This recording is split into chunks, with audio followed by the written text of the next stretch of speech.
Shalom Aleichem, Besem Yeshua Hamasiah, salam sejahtera di dalam nama Tuhan Yesus Kristus. Bersama saya Pendeta Henry Tandianta BBS. Kali ini kita akan membalas WA dari Pak Dinarman ya, Pak Dinarman di Kota Solo, Jawa Tengah. Pak Dinarman itu nanya begini, Pak Pendeta, bagaimana cara Yesus memilih 144.000 orang Israel itu, Pak, ya.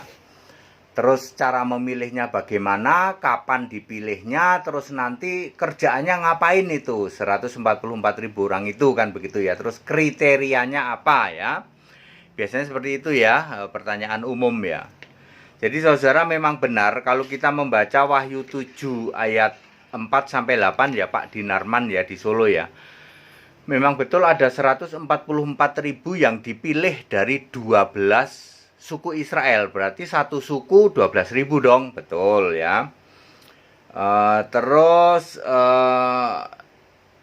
dari yang 144.000 itu di dahi sini ya, itu terdapat tanda yaitu dimeteraikan namanya dan nama bapaknya. Namanya itu nama Yesus, nama bapaknya Yesus siapa? Yesus sendiri. Orang kan nggak pernah berpikir begitu ya, namanya dan nama bapaknya itu Yesus sama Bapa katanya. Salah ya. Jadi namanya dan nama bapaknya adalah Yesus sendiri. Dimeteraikan itu di sini linknya ke Efesus 1 ayat 13. Meterai Roh Kudus. Yesus adalah Roh Kudus itu. Jadi 144.000 ini dimeteraikan. Jesus inside di sini itu Yesus ya. Meterai Roh ya, Roh Kudus. Ya, bukan di sini Bapa, enggak demi nama Bapa, enggak kayak gitu. Inside ya toh, mindsetnya itu Yesus ya. Yesus sebagai satu-satunya penguasa ya. Kemudian kriterianya Wahyu 14 ayat 3-5 ya. Wahyu 14 ayat 3-5 pintar nyanyi ya, karena nanti diakur sebagai pemuji di surga ya. Terus kurban sulung bagi anak domba. Artinya anak domba itu kan muncul pada saat rapture ya toh. Ini nanti akan dipakai di dalam kerajaan 1000 tahun. Berarti terakhir pemilihan adalah sebelum rapture ya. Terakhir pemilihan sebelum rapture nanti dipakai di kerajaan 1000 tahun. Ya, terus secara intensif itu ya deket-deket rapture ya. Ya, deket rapture kan 4.900 ya.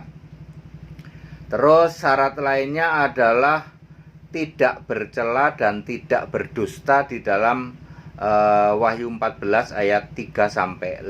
Itu kriterianya ya, saya ulang ya. Dia harus pinter nyanyi ya. Kemudian dia korban sulung bagi anak domba ya. Anak domba kan berarti muncul setelah rapture ya. Berarti ini sebelum rapture ini pemilihannya ya. Rapture adalah pengangkatan orang percaya di dalam 1 Tesalonika 4 ayat 16-17 itu. Kemudian tidak bercela, tidak berdusta ya. Oke, terus kapan pemilihannya? Tadi dari sejak Yesus naik ke surga, lebih intensif lagi menjelang rapture ya. Yesus naik ke surga tahun 33 Masehi, rapture nanti 4930 ya, 4900 tahun lah.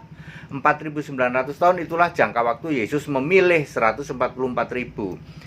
Karena ini korban sulung anak domba, berarti ini khusus, namanya juga korban sulung. Anak-anak sulung Israel kan untuk kemuliaan Tuhan toh, korban sulung berarti ini nanti dididik khusus. Ya, dididik khusus berarti levelnya harus level rabi. Levelnya Paulus ya, terus levelnya siapa Filipus maupun Nathanael gitu ya, orang yang paham kitab ya. Terus nanti tobat terima Yesus ya gitu ya tuh.